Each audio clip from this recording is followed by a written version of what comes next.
इन दिनों आप social media पर, न्यूज चैनलों पर हर जगह यही सुनने को मिल रहा है, क्या प्रेमानंद महाराज के भीतर सच में श्री कृष्ण का वास है। कुछ लोग उन्हें श्री कृष्ण का अवतार मानते हैं तो कुछ उन्हें भगवान शिव से जोड़ते हैं। लेकिन क्या ये सब सिर्फ श्रद्धा है या इसके पीछे कोई अद्भुत सत्य छिपा है? आज का ये वीडियो आपके हर सवाल का जवाब देगा। उनकी असली कहानी, जीवन के चमत्कार और वो भक्ति जो मृत्यु को भी टाल दे। तो जुड़े रहिए, क्योंकि आज आप जानने वाले हैं उस संत के बारे में जिसे लाखों लोग खुद कृष्ण का रूप मानते हैं। तो नमस्कार दोस्तों, आप सभी का स्वागत है हमारे इस महत्वपूर्ण टॉपिक पे। तो चलिए आज का ये वीडियो शुरू करते हैं। उत्तर प्रदेश के कानपुर जिले के पास एक छोटे से गांव अखरी में ब्राह्मण कुल में 30 मार्च 1969 को एक बालक का जन्म होता है। उनका नाम रखा जाता है अनिरुद्ध कुमार पांडे। यह बच्चा बचपन से ही थोड़ा अनोखा था। यह बच्चा जब दूसरे बच्चे खेलने में मस्त रहते थे तो यह बच्चा शांति से मंदिर में बैठा रहता था, राधे राधे का जाप करता रहता था।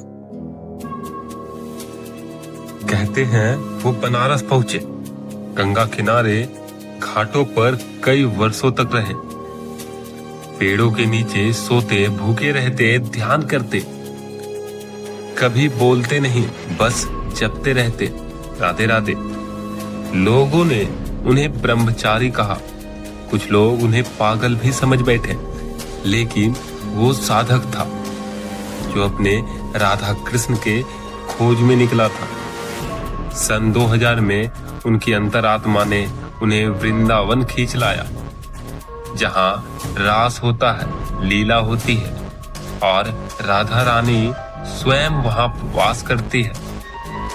उन्होंने राधा वल्लभ संप्रदाय में दीक्षा ली, शरणागति मंत्र प्राप्त किया, फिर नीच मंत्र और सहचारी भाव की अनुभूति हुई। बस वहीं से अनिरुद्ध बन गए प्रेमानंद महाराज। वृंदावन की गलियां उनकी तपोभूमि बन गई। ना धन चाहिए ना नाम, बस राधे नाम की माला और श्री कृष्ण की भक्ति, यही जीवन हो गया। 30 की उम्र के आसपास डॉक्टरों ने उन्हें बताया कि आपकी दोनों किडनियां फेल हो चुकी है, आप ज्यादा से ज्यादा 6 महीना तक ही जी पाएंगे। लेकिन वो हंस दिए। उनकी श्वास में राधा बसी थी, उसे कौन मार सकता है। आज 17 साल से ज्यादा हो चुके हैं, वो जीवित है, सक्रिय है और भक्ति का अलख जगा रहे हैं। हर हफ्ते 3 बार डायलिसिस करवाते हैं, लेकिन हर सुबह 2:30 बजे उठकर परिक्रमा करते हैं, प्रवचन देते हैं और साथ ही लाखों लोगों को श्री कृष्ण से जोड़ते हैं। क्या यह सिर्फ संयोग है या कोई दिव्य चमत्कार? लोग कहते हैं उनकी आंखों में कुछ अलग है, वहां राधा रानी का दर्शन होता है। उनके शरीर से कभी चंदन तो कभी तुलसी की खुशबू आती है, बिना किसी इत्र या दवा के प्रयोग के।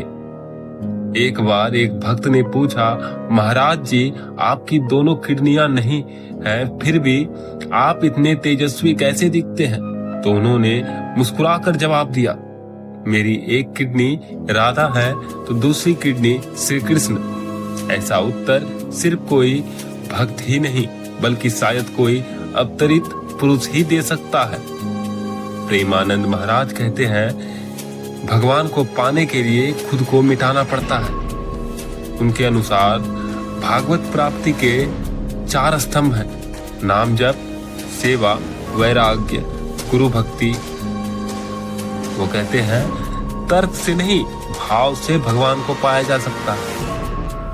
उनकी वाणी एक शक्ति है जो त्रेताओं के दिल में सीधे उतर जाती है।